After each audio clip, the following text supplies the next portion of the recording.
ప్రజలు కేవలం 9 మాసాలకి ప్రభుత్వం అంటే విసుగు చెందినారు. సమయం కోసం ఎదురు చూస్తూ ఉన్నారు. సమయం వచ్చినప్పుడు వీళ్ళకు దిమ్మ తిరిగే గుణపాఠం తప్పకుండా చెప్తారు. ఇప్పుడు వెరీ సింపుల్. ఈరోజు అధికార పక్షం ఉంది, అధికార పక్షం ప్రతిపక్షం ఉండేది ఓన్లీ వైఎస్ఆర్ కాంగ్రెస్ పార్టీని.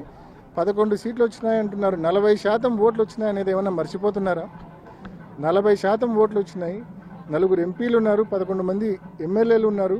నిజంగా ఈ ప్రభుత్వానికి దమ్ము ఉంటే, ధైర్యం ఉంటే, ఈ ప్రభుత్వానికి ప్రజల గొంతు వినే ఉద్దేశం ఉంటే, నిజంగా నిజాయితీతో ప్రజల గొంతు వినే ఉద్దేశం ఉంటే వైఎస్ఆర్ కాంగ్రెస్ పార్టీకి ప్రతిపక్ష హోదా ఇవ్వాలా.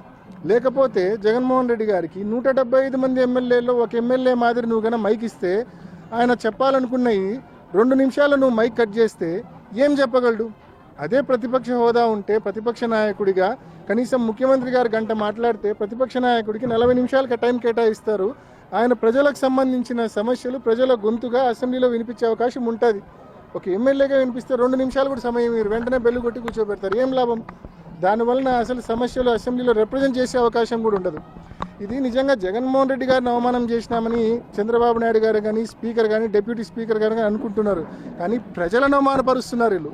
40% మంది ఓట్లు వేసినారు వైఎస్ఆర్ కాంగ్రెస్ పార్టీకి. ప్రజలు గొంతుగా వైఎస్ఆర్ కాంగ్రెస్ పార్టీ పనిచేస్తూ ఉందని చెప్పి వాళ్ళు భయపడి ప్రజలు మనకు ప్రతిపక్ష హోదా ఇవ్వడం లేదు.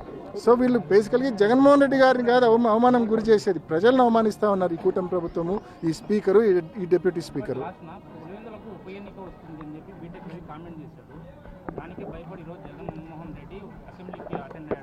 స్పష్టంగా మీరు టీవీ కూడా చూసింటే ప్రతిపక్షాన్ని గుర్తించండి, ప్రజాస్వామ్యాన్ని కాపాడండి, ఈ అజెండాతోనే, ఈ నినాదంతోనే అసెంబ్లీలోకి వెళ్ళడం జరిగింది.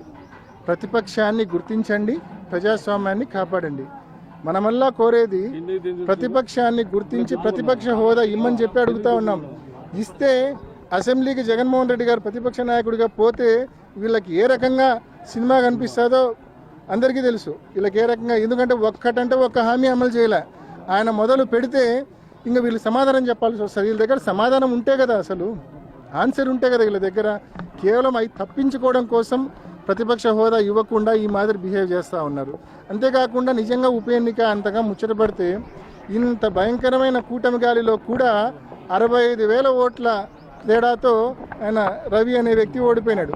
ఇంత భయంకరమైన కూటమి గాలిలో ఈ 9 నెలల్లో ఇలా పరిపాలన చూసినాక ఈరోజు నిజంగా అంత ముచ్చట ఉంటే, అంత నిజంగా అంత కోరుకునేట్టుకుంటే పులివెందుల కావచ్చు, లేకుంటే కుప్పం కావచ్చు, మంగళగిరి కావచ్చు, పిఠాపురం కావచ్చు, 4 చేద్దాం. పట్టండి, 4 చేద్దాం, చూసుకుందాం, 4 చేద్దాము.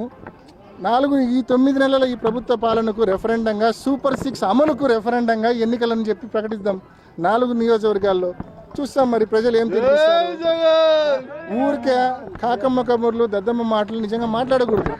చేతనైతే గన పథకాలు అమలు చేయాలా, చేతనైతే ప్రతిపక్ష హోదా ఇచ్చి ప్రజల గొంతు వినాలా.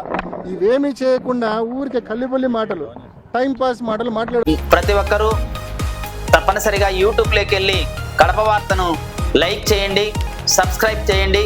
ఇట్లు మీ జి రమణయ్య, ఎడిటర్, కడప వార్త.